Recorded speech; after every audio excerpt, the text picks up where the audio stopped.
How do you write a mermaid manga? My first tip is decide on the types of mermaids.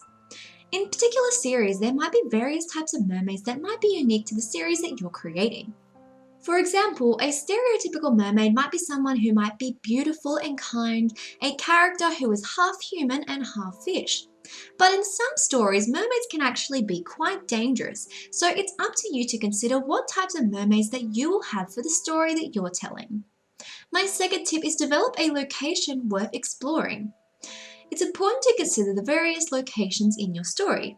I recommend thinking about what locations might exist in the sea in your story since the mermaids exist in the ocean, and also consider what locations might be on land if that mermaid character is going to be moved on land. If you're having your character explore various locations in the ocean, it might be helpful to develop a map of your story and add or list any locations that are very important to your story. My third tip is give your mermaids a powerful goal which they need their sea knowledge or water powers to achieve.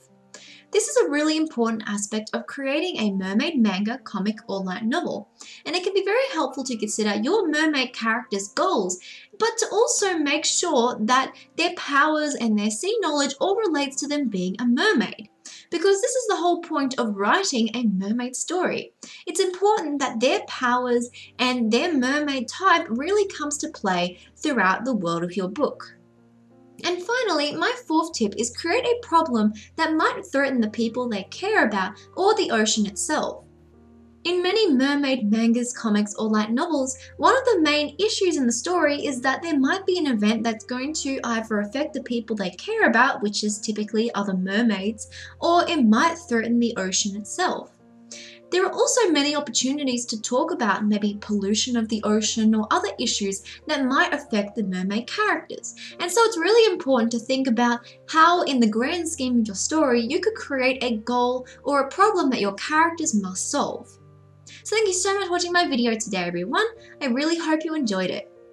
Please let me know what kind of mermaid stories you're creating in the comment section down below.